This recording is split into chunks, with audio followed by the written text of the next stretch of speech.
Bonjour et bienvenue dans Le Monde devant soi, le rendez-vous géopolitique de Slate. Je suis Christophe Caron et je suis en compagnie de Jean-Marie Colombani, directeur de la publication de Slate. Bonjour Jean-Marie. Bonjour Christophe. Et d'Alain Frachon, éditorialiste au Monde et spécialiste des questions internationales. Salut Alain. Salut Christophe. Yahya Sinwar is dead. He was killed in Rafah by the brave soldiers of the Israel Defense Forces. While this is not the end of the war in Gaza, it's the beginning of the end. Yahya Sinwar est mort, il a été tué à Rafah par les soldats israéliens. Ce n'est pas encore la fin de la guerre à Gaza, c'est le début de la fin de la guerre à Gaza. Dans la nuit du 17 au 18 octobre, le premier ministre israélien, Benjamin Netanyahou, a pris la parole après la mort du chef du Hamas, considéré comme le cerveau de l'attaque du 7 octobre, tué dans un raid israélien dans la bande de Gaza. Est-ce un tournant dans la guerre qui fait rage au Proche-Orient ? C'est ce que pense Joe Biden, qui parle d'une bonne journée pour Israël, je cite, « les États-Unis et le monde, et voilà l'occasion d'un règlement politique du conflit ». C'est aussi l'analyse d'Emmanuel Macron qui, lors d'une conférence de presse à Bruxelles, a dit vouloir saisir cette occasion et travailler avec les partenaires israéliens, arabes, américains à un cessez-le-feu à Gaza. Mais le Premier ministre israélien pose ses conditions. Cette guerre peut prendre fin dès demain, a-t-il dit. Elle peut prendre fin si le Hamas dépose les armes et nous rend nos otages. Dans le même temps, le conflit dure au Liban. Tsahal maintient sa pression meurtrière sur le sud du pays. Au 17 octobre, on dénombrait plus de 1300 morts dus au bombardement israélien. Et le Hezbollah a annoncé passer, ce sont leurs mots, à la vitesse supérieure. Et ils ont déclaré avoir eu recours à des missiles de précision contre les soldats israéliens, une première. Jean-Marie, Alain, après Hassan Nasrallah, le chef du Hezbollah, tué le 27 septembre, c'est donc Yahya Sinwar, le chef du Hamas, qui a été tué ce 17 octobre. Pensez-vous, vous aussi, que nous sommes à un tournant de la guerre, Jean-Marie ? Le premier tournant, c'est la victoire que ça représente pour Israël, puisque c'était vraiment la cible des opérations à Gaza. C'est un peu l'équivalent pour Israël, c'est l'équivalent de l'exécution de Ben Laden par les troupes spéciales américaines. C'est symboliquement aussi fort pour Israël, évidemment. Alors ensuite, on peut se projeter et se demander si ça peut signifier le début de la fin de la guerre. C'est peu probable parce que là, ce qui vient de se passer, et qui est une victoire militaire objective, ça conforte quand même Netanyahou dans l'opposition qu'il a systématiquement signifiée, aussi bien aux Européens, mais surtout aux Américains, qui lui demandaient de lever le pied, qui lui demandaient un cessez-le-feu, qui lui demandaient de mettre moins la pression qu'il ne le mettait militairement parlant sur la bande de Gaza. Il a toujours résisté à cela. Et il y a résisté, et il peut dire aujourd'hui, j'ai bien fait de résister, puisqu'on est arrivé à nos fins en éliminant Sinwar. Donc, je vois pas pourquoi, aujourd'hui, tout d'un coup, les otages étant toujours prisonniers, et il lèverait le pied dans cette situation. Il est sur sa ligne permanente, qui l'a conduit d'ailleurs au Sud-Liban, et il ne va pas en changer. Alors la seule solution serait, et ça il l'a exprimé, et ce sera difficile de contester la légitimité de ce qu'il exprime. C'est-à-dire quand il dit qu'il faut que les otages soient rendus d'une part, et d'autre part que Hamas dépose les armes, ce sont les deux conditions qu'Israël peut légitimement demander. Ils sont en guerre, ils considèrent que cette guerre concerne l'existence même d'Israël. On peut difficilement espérer autre chose de sa part que ce type de conditions. Et ce qui est étonnant d'ailleurs, c'est des conditions que le chancelier allemand a repris à son compte très vite. Les États-Unis, c'est plus mitigé. Il y a une demande de cessez-le-feu, mais il y a aussi de la part des États-Unis une promesse d'aide immédiate pour essayer de libérer les otages. Et de la part du président Macron, il y a cette distinction entre la France est aux côtés d'Israël quand il s'agit de défendre Israël, mais un vrai divorce avec Netanyahou et avec le discours jusqu'au boutiste de Netanyahou. Donc voilà pour le moment ce qu'on peut dire. Après, on peut toujours espérer que le Hamas étant suffisamment affaibli, les choses puissent politiquement changer avec l'aide de ce qui reste de l'autorité palestinienne. Justement, mais rien n'est moins sûr, parce qu'aujourd'hui, on va se reporter maintenant vers le Sud-Liban. Justement, ce que dit Jean-Marie, c'est intéressant. Le fait que la tête du Hamas soit tombée avec Sinwar, que le Hamas soit épuisé militairement au bout d'un an de guerre, est-ce que ça ouvre pas la porte à des négociations, justement, pour le retour des otages en Israël et un cessez-le-feu ? Est-ce que Israël n'est pas en position favorable pour négocier ? Est-ce que le Hamas ne va pas être forcé, finalement, d'entamer des négociations ? C'est possible. Je ne sais pas si Israël acceptera de négocier avec le Hamas. Il reste en principe 101 otages, je crois, mais dont on pense que la moitié sont morts, tués par leurs ravisseurs, ou tués à la suite de mauvais traitements, ou tués dans un bombardement israélien. Donc c'est possible, si vous voulez. D'ailleurs, Netanyahou le dit lui-même, c'est le début de la fin de la guerre. C'est-à-dire qu'il envisage maintenant de faire ce que l'état-major lui disait il y a 3 mois, ou il y a 6 mois. On ne fait plus que des petites opérations ponctuelles, mais on arrête le matraquage et les bombardements massifs sur la bande de Gaza, qui continue d'ailleurs en ce moment. Donc oui, c'est une victoire pour les Israéliens, certainement. Il faut se représenter ce que, dans l'histoire du Moyen-Orient, Yahya Sinwar aura été. Le profil du Moyen-Orient, du fait de cet homme, a profondément changé.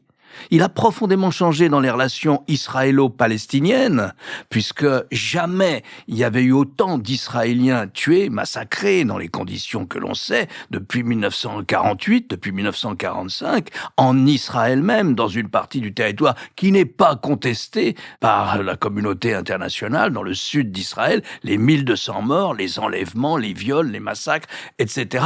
Donc, on a déjà du mal à se représenter le traumatisme que cela a été pour les Israéliens. Et vous pouvez imaginer que toute une partie du monde, dans ce qu'on appelle le Sud global, ignore tout de ce traumatisme et n'est pas en mesure d'imaginer ce qu'est ce traumatisme. Donc, dans la relation entre les Israéliens et les Palestiniens, vous avez ça. Et vous avez aussi, et là encore, probablement pour 2 ou 3 générations, le traumatisme de la destruction de la bande de Gaza. Autrement dit, vous accumulez de part et d'autre des générations de haine. Des générations de haine. Et puis vous avez le profil du Moyen-Orient qui change, puisque si l'on est au bord d'une guerre directe, en tout cas par missile interposé entre Israël et l'Iran, c'est-à-dire les 2 principales puissances militaires de la région, c'est aussi à cause de Sinwar. Parce que lorsque l'armée israélienne a mené son opération à partir du 8 et du 9 octobre pour répondre au massacre du 7 octobre, et que l'armée israélienne a procédé à ces bombardements massif, il faut quand même citer les chiffres. 42 000 morts, et personne ne les conteste, ces chiffres. C'est pas parce qu'on dit, c'est le ministère de la Santé du Hamas qui dit, personne ne les conteste. L'ONU les corrobore, de toute façon. L'ONU les corrobore, et d'ailleurs, ces chiffres ont toujours été corroborés à chaque fois qu'il y a eu des vagues de bombardements sur Israël. Et donc, dont 13 à 17 000 combattants du Hamas, probablement, c'est ce que dit l'armée israélienne, et le reste, ce sont des civils, dont beaucoup de femmes et d'enfants. Il faut donner ces chiffres-là aussi, qui représentent plus la destruction des villes, de toutes les villes de la bande de Gaza.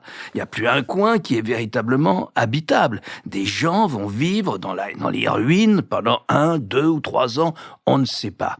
Mais c'est le profil du Moyen-Orient aussi, parce que lorsque le Hezbollah libanais, qui n'a jamais été particulièrement sensible à la cause palestinienne, mais pour des raisons domestiques ou des raisons intérieures, a brandi lui aussi le drapeau de la cause palestinienne, s'est senti obligé d'être solidaire du Hamas et a commencé à bombarder le nord d'Israël, jour après jour après jour. Et Israël a répliqué.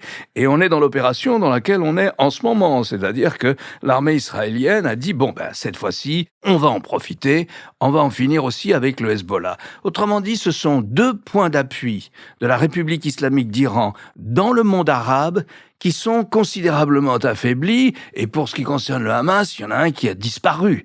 Le Hezbollah ne sera sans doute pas ce qu'il était demain, c'est-à-dire que la République islamique d'Iran, son système de défense dans le monde arabe, ces milices arabes qui sont ses alliés et qui font son système de défense, sont singulièrement ébranlés. Et justement, la disparition de ces proxys entre Israël et l'Iran, est-ce que ça peut accroître le risque d'un conflit direct entre les 2 pays ? On est déjà dans un conflit direct israélo-iranien. On y est déjà.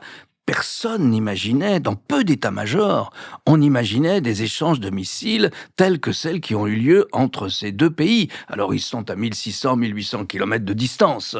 Donc ça limite aussi, mais on est déjà dedans. Et vous voyez la peur des Américains, la peur des Occidentaux, la peur du monde arabe. C'est qu'on attend la réponse israélienne, et la réponse israélienne peut entraîner les Iraniens à bloquer le détroit d'Ormuz, par exemple. On ne sait pas quelles seront les contre-mesures que vont prendre les les Iraniens. Cette petite guerre peut finir par déboucher sur une grande guerre par missiles interposés avec le détroit d'Ormuz, qui est quand même une des voies d'approvisionnement du pétrole. Le détroit d'Ormuz fermé, le prix du baril de pétrole qui s'envole, l'Europe en récession et probablement la réélection de Donald Trump. Vous pouvez imaginer des scénarios noirs comme ça, ils sont aussi sur la carte. Tout ça, c'est cet homme-là. C'est Sinwar. On lui doit ça. Il a changé le profil du Moyen-Orient. Alors, bon, on peut être plus optimiste. Je serais prudent aussi, comme Jean-Marie. Je ne sais pas s'il y aura, comme le souhaite Biden et comme l'a dit Biden, l'amorce du début de l'esquisse d'un règlement politique au minimum entre les Israéliens et les Palestiniens. Qui va reconstruire la bande de Gaza? Qui va administrer la bande de Gaza? Point d'interrogation. On sait quelle est la position du gouvernement israélien. S'il y avait des élections, bon, ça serait difficile. C'est pas aussi, Netanyahou n'est pas remonté dans les sondages autant qu'on pourrait l'imaginer en surfant sur cette vague de victoire et cette sorte d'oubris comme ça dans la bataille contre des ennemis comme le Hamas et le Hezbollah qui veulent la fin d'Israël, qui ne veulent pas un État palestinien. Eux, ils veulent la fin d'Israël. Donc les bouleversements sont gigantesques. C'est souvent dans le chaos qu'apparaît quelquefois une possibilité de règlement. On ne peut pas l'exclure, mais on ne peut pas l'affirmer non plus. En tout cas, dans l'immédiat, on peut se souvenir que la question palestinienne avait totalement disparu des écrans radars de la région et du reste du monde, et que c'est en effet Sinwar et l'offensive qu'il a lancée contre Israël qui a remis cette question palestinienne au cœur d'une possibilité de guerre, d'ailleurs, comme vient de l'expliquer Alain. Donc, ils font la guerre à Israël, ils font une guerre contre Israël pour supprimer Israël, pensant que c'est la première étape d'un chemin qui va les conduire jusqu'à la destruction d'Israël. Israël répond par une guerre dont on peut évidemment contester les moyens utilisés, puisque ce qu'on peut reprocher à Israël, c'est d'ailleurs d'avoir, pratiqué une sorte de punition collective à l'endroit des habitants de Gaza. Punition collective qui a pris deux formes, les bombardements d'une part, et d'autre part les privations, puisqu'on a vu récemment des reportages sur la façon dont l'armée israélienne avait fait sauter les usines de dessalement de l'eau de mer, et donc privé d'eau, littéralement, la banque de Gaza, comme ils ont privé de soins, etc. Donc on peut contester évidemment cette façon de punition collective, qui est d'ailleurs hors des standards, du droit de la guerre. Mais en même temps, pour Israël, ils sont là avec une victoire et un trophée, et donc ils énoncent quelque chose de simple. Le chef est abattu, donc vous vous rendez, et vous rendez les otages, et la guerre s'arrête. Le porte-parole de l'armée israélienne l'a redit 10 fois hier soir. La guerre s'arrête si on retrouve les otages, et si le Hamas rend les armes. D'un point de vue militaire, c'est une logique inattaquable, et donc je pense pas que qui que ce soit arrivera à faire changer les Israéliens, en tout cas Netanyahou, de point de vue sur ce sujet-là. Donc les futures négociations, pour le moment, on n'en voit pas le quart du début. Ce qui se passe en général dans ce genre de situation, puisqu'il y a des précédents, c'est que le chef qui est abattu est remplacé aussitôt par un autre. Et là, on dit que ce serait le frère de Sinwar qui serait le prochain chef du Hamas, qui est, paraît-il, aussi dur, sinon plus, que celui qui vient de mourir et de disparaître, qui était lui-même, dont on a peut-être un peu vite oublié qu'il avait passé plus de 20 ans en prison en Israël, non pas pour avoir tué des Israéliens, mais pour avoir liquidé un certain nombre de Palestiniens lorsque le Hamas a pris le pouvoir aux dépens du Fatah. Et ces morts palestiniens de la main de Sinwar qui l'a conduit dans les geôles israéliennes pendant un certain temps avant d'être libéré à travers un processus d'échange assez classique. Il faut aussi évoquer le fait que, s'agissant des otages, les otages, on a appris que Sinwar, quand il se déplaçait, était souvent entouré de certains de ses otages, et que les 5 ou 6 derniers otages qu'on a retrouvés morts avaient été liquidés lorsque Sinwar avait changé d'endroit. Donc il y a peu d'espoir aussi de retrouver vivants la plupart des otages qui sont encore aux mains du Hamas. Donc on n'en a pas fini, je pense, avec cette guerre. Il y a un scénario sur lequel on peut quand même compter, c'est le lien entre la guerre au Liban et la guerre à Gaza. C'est du point de vue du Hezbollah, et ça compte. Du point de vue du Hezbollah, le Hezbollah a toujours dit, et j'imagine que les successeurs de Nasrallah disent la même chose, nous tirerons sur Israël tant que la guerre continuera à Gaza.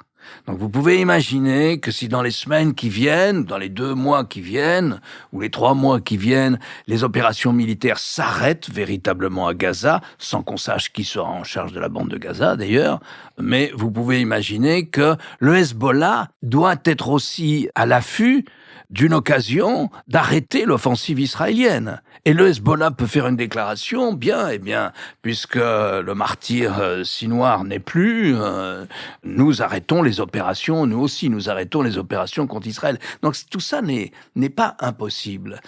Il y a encore un élément, une dimension qu'a révélé Sinwar qui est très intéressante sur les Palestiniens et la guerre et la solution militaire. Lorsqu'on lit les documents trouvés par l'armée israélienne et qui ont été révélés par le New York Times et le Washington Post et traduits, etc., lorsqu'on lit les documents, que pensent des gens comme Sinwar et son entourage, et lui-même?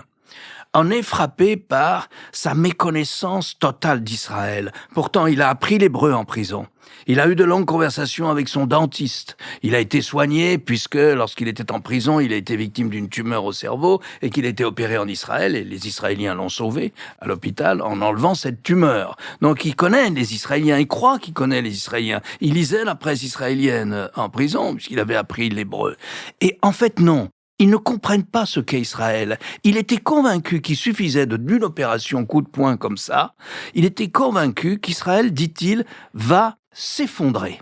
Et quand vous voyez ce qu'est le Hezbollah, et le Hezbollah, quand même, s'est battu contre les Israéliens pendant des années dans le sud du Liban. Donc, apparemment, ils savent ce qu'est Israël. Pas du tout. Ils n'ont pas du tout la même représentation d'Israël que celle qui est la nôtre. Ils sont convaincus qu'il y a une solution militaire. Et ils le disent d'ailleurs. Ils le disent. Mais nous finirons par les vaincre militairement. Et donc, ils ont totalement chassé de leur esprit ces mouvements-là l'idée d'une solution politique ou d'un État palestinien et d'un partage du territoire, d'une fédération, d'une confédération israélo-jordano-palestinienne, tout ce que vous voulez. Tout ça n'existe pas. Ce sont des gens qui vivent sur un type de héros qui est le combattant, le résistant, hein, ce qu'ils appellent le résistant, même s'il attaque essentiellement des civils de tous âges, y compris des personnes très âgées, qu'il prend en otage ou qu'il tue. Et la solution militaire est pour eux la seule qui est possible. Et toutes leurs références sont des références à des solutions militaires, à des batailles du passé entre tribus juives et arabes, etc. Ils vivent dans un univers mental, si vous voulez, qui est une ignorance totale de ce qu'est la puissance militaire d'Israël. Et c'est ça aussi qu'a révélé Sinwar, et qui, moi, ne cesse de m'étonner. Parce que autant les Israéliens, eux, ont pris la mesure de ce que pouvait faire le monde arabe lorsqu'Israël était en guerre avec le monde arabe, mais Israël n'est plus en guerre avec les États arabes. Autant les Palestiniens, eux, n'ont toujours pas compris qu'il n'y aura pas de solution militaire. Il n'y en aura pas. Alors le Hezbollah a laissé entendre qu'il y en avait une parce que eux, à coup d'attentats suicides, ils ont chassé les Israéliens du Sud-Liban. Mais entre chasser les Israéliens du Sud-Liban et faire s'effondrer l'État d'Israël, comme le pensait et l'écrivait Sinwar, vous voyez bien la différence d'univers mental qu'il y a entre les deux parties. Oui, puis il faut ajouter que Israël, si Israël était vraiment en danger, Israël sera défendu. Il sera défendu par tous les pays qui ont signé d'ailleurs en 1948 la naissance d'Israël, tous ceux qui ont réaffirmé, il y a une polémique entre évidemment Netanyahou et Emmanuel Macron, mais Emmanuel Macron peut se prévaloir d'avoir mis en route l'armée française quand il s'est agi de stopper les missiles iraniens qui pleuvaient sur Israël. Donc Israël ne sera jamais seul de ce point de vue-là. Puis par ailleurs, il faut aussi introduire l'idée que ça peut influencer le Hezbollah aussi. Au fond, est-ce que la préoccupation maintenant des Iraniens n'est pas principalement domestique? Est-ce qu'elle n'est pas principalement d'éviter, alors pour le coup, que leur régime ne s'affaiblisse au point de devoir changer la donne, parce que la société iranienne a quand même donné de multiples preuves du fait qu'elle n'était pas en accord avec les mollahs et que le règne des mollahs est peut-être atteint maintenant au point de faire passer les enjeux extérieurs en second derrière le maintien du pouvoir à Téhéran. Une question qui va vous paraître un peu naïve. Vous avez dit, Jean-Marie, que c'est une guerre que mène Israël dont on peut contester les moyens. Israël est une démocratie libérale. Est-ce qu'on ne serait pas en droit d'attendre que Israël se comporte comme une démocratie libérale et aille arrêter les leaders du Hamas et les juge selon un droit international ou en tout cas un droit local? Non, parce que là, vous êtes dans la guerre, vous êtes face à une armée adverse, vous avez en face de vous le commandant de cette armée, sans savoir qui il est d'ailleurs, et vous avez des soldats ennemis, vous tirez sur les soldats ennemis, c'est celui qui tire le premier, voilà, sort vainqueur. Donc, en revanche, ce que l'on peut contester, c'est plutôt l'attitude d'Israël, qui a changé d'attitude. D'ailleurs, l'armée israélienne ne s'est pas comportée comme on s'attendait à ce qu'elle se comporte, c'est-à-dire comme une armée encadrée par le droit de la guerre, puisque, encore une fois, c'est une phase de destruction au motif qui existe, que le Hamas s'abritait derrière la population civile, mettait des installations militaires dans des locaux civils, mettait des installations militaires dans les hôpitaux, ainsi de suite. Sauf qu'on attendait de l'armée israélienne, qui au fond, dans cette affaire, représente plus qu'elle-même, qu'elle préserve autant qu'il est possible la population civile, ce qui n'a pas été du tout le cas, et qu'elle n'a, non seulement ça, mais elle a infligé à cette population civile des punitions à répétition qui touchent le droit humanitaire élémentaire. Donc c'est cela qui a conduit à une critique d'Israël qui mettra du temps à s'effacer et qui questionnera la démocratie israélienne, sauf si la nature du pouvoir en Israël change. C'est-à-dire, il faut jamais oublier que c'est ce qui est aussi déterminant dans la vie israélienne, les décisions qui sont prises, c'est la part de l'extrême droite. Et la part de l'extrême droite, on la voit en Cisjordanie, qui est le prochain front qui va préoccuper Israël, avec les opérations des colons contre les paysans ou habitants palestiniens de la Cisjordanie. Donc c'est cela, mais le fait d'éliminer, comme ils le font, les chefs militaires adverses, c'est la guerre. Le Proche-Orient sera au menu de la rencontre entre Joe Biden, Emmanuel Macron et le chancelier allemand Olaf Scholz, ainsi que le premier ministre britannique Keir Starmer à Berlin. Donc, dernière visite européenne de Joe Biden avant la prochaine élection, dans 3 semaines, dans moins de 3 semaines. Est-ce que la parole de Joe Biden porte encore, alors qu'on est à 3 semaines de son départ de la Maison-Blanche, qu'on n'est même pas sûr que Kamala Harris le remplace? D'ailleurs, elle semble assez en mauvaise posture. Est-ce que ça a du sens, ce sommet? Le sommet a du sens, bien sûr, parce que il faut poser des jalons et des ancrages aussi fermes que possible, en pensant que justement Trump peut être élu et que le problème de Trump, c'est pas de faire payer les Européens pour la défense de l'Europe, c'est d'en terminer avec l'OTAN. C'est quand même ça qu'il avait en tête et qu'il a toujours en tête. Donc ce genre de rencontre est évidemment important. Ça permet de sécuriser l'avenir. Ça permet de sécuriser l'avenir en tout cas, ça pose des jalons et ça donne des. Aujourd'hui, il y a une expression qu'on emploie à tort et à travers à tout moment, c'est l'expression de ligne rouge. On verra quelles sont les lignes rouges posées par l'OTAN telle qu'elle est aujourd'hui, et on verra après si Donald Trump est élu et si malheureusement il porte le fer dans ce domaine. En revanche, penser que Joe Biden aujourd'hui peut influencer en quoi que ce soit le comportement de Netanyahou, on vient de vivre des semaines et des semaines où c'est rigoureusement impossible, au point d'ailleurs de laisser un Joe Biden humilié sur ce dossier dans cette affaire. Merci Jean-Marie, merci Alain. Alain, je rappelle votre chronique chaque jeudi dans Le Monde et sur lemonde.fr cette semaine. Vous nous parlez du sort des femmes afghanes. Jean-Marie, je rappelle votre émission politique le jeudi aussi sur France 24. Et je vous recommande l'excellent documentaire Opération Trump d'Antoine Wittgen. C'est ce dimanche 20 octobre à 21h05 sur France 5. Antoine Wittgen qu'on recevait dans les interviews du Monde Devant Soi. C'est disponible sur toutes les plateformes. Merci messieurs et à la semaine prochaine. Au revoir Christophe. Au revoir Christophe.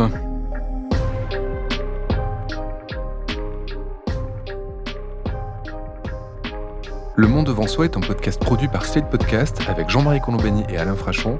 Direction, production éditoriale, présentation Christophe Caron. Montage et réalisation Aurélie Rodriguez.